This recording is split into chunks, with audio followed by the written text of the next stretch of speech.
Hello everyone, good morning students. In the last video we have completed our chapter number 12. So today we are going to start NCERT solution of exercise. So your first question is fill in the blanks. First A part is a device that is used to break an electric circuit is called switch. मैंने आपको बताया था बेटा switch को on करने पर आपका circuit complete हो जाता है, क्लोज सर्किट माना जाता है, उस केस में आपका करंट फ्लो होता है। वाइल ओपन करने पर, स्विच को ऑन ऑफ करने पर आपका सर्किट ओपन सर्किट माना जाता है, उस केस में आपका करंट फ्लो नहीं होता है। The B part is an electric cell has two terminals. Electric cell में दो टर्मिनल होते हैं, एक पॉजिटिव एक नेगेटिव। नेक्स्ट पार्ट है आपका सेकंड क्वेश्चन, मार्क ट्रू और false for the following statements. First statement क्या है, electric current can flow through metals. क्या इलेक्ट्रिक करंट मेटल्स के थ्रू फ्लो हो सकता है? मैंने आपको बताया था इलेक्ट्रिक करंट कंडक्टर्स के थ्रू फ्लो होता है और मेटल्स जो है वो आपकी कंडक्टर होती हैं। So this is true. The next is instead of metal wire a jute string can be use to make a circuit. No, jute string आपका कंडक्टर नहीं है और कंडक्टर के बिना आपका सर्किट कंप्लीट नहीं होता है। Next part is electric current can pass through a sheet of thermocol. No, thermocol भी आपका बेटा इंसुलेटर है और थर्माकोल से फिर आपका इलेक्ट्रिक करंट पास नहीं हो सकता। So these are false, the first one is true. The next question is explain why the bulb would not glow in the arrangement shown in figure. यहाँ पर आपने टेस्ट ड्राइवर या screwdriver लिया हुआ है, ये बैटरी है, ये आपका बल्ब है। अब हम क्या देखते हैं बेटा, जो टेस्ट ड्राइवर या स्क्रू ड्राइवर है वो आप सब लोगों ने अपने घर में देखा होगा। आपने देखा है कि उसको जहां से आप अपने हाथ से पकड़ते हो वो हैंडल उसका प्लास्टिक का बेसिकली बना हुआ होता है और दूसरी साइड में उसका आयरन लगा हुआ होता है। तो जब हमने इस बैटरी के दोनों एंड को एक को स्क्रू ड्राइवर से कनेक्ट किया, इसको बल्ब से किया, बल्ब के दूसरे एंड को हमने किया प्लास्टिक से, तो प्लास्टिक हमारा इंसुलेटर होता है और इंसुलेटर से करंट पास नहीं हो सकता। इस वजह से हमारा इससे करंट पास नहीं होगा और करंट पास नहीं होगा तो उस केस में आपका प्लास्टिक से करंट पास नहीं होगा तो ये बल्ब ग्लो नहीं होगा। अब हम नेक्स्ट क्वेश्चन देखते हैं बेटा, question number 4, complete the drawing shown in 12.9 to indicate whether the free ends of the two wire should be joint to make the bulb glow. हमारे जो ये दोनों बल्ब के दोनों वायर हैं, एंड है स्विच के, इन दोनों को हमें इससे और इससे ज्वाइन करना है। तो हमें क्या करना पड़ेगा बेटा, एक एंड को इससे ज्वाइन कर दो, दूसरे एंड को इससे ज्वाइन कर दो, सर्किट कंप्लीट होते ही हमारा बल्ब ग्लो कर जाएगा।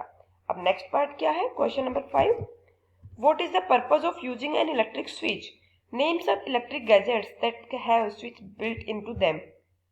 तो कोई भी इलेक्ट्रिक स्विच का पर्पज क्या होता है? Electric switch is used to make electric circuit open और close for a particular appliances.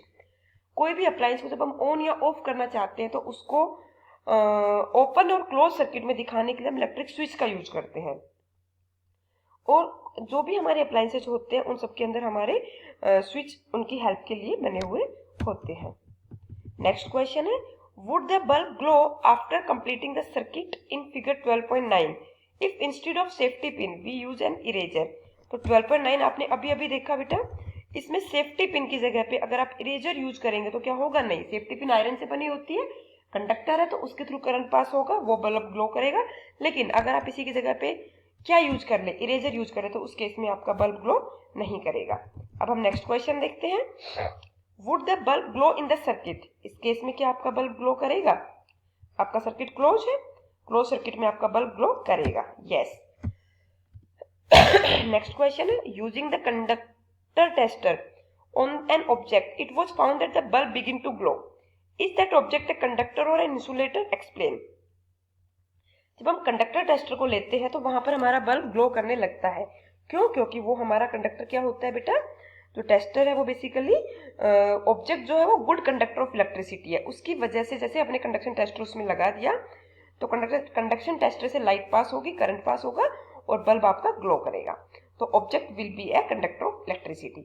Next है आपका, why should an electrician use rubber gloves while repairing N electric switch at your home? Explain.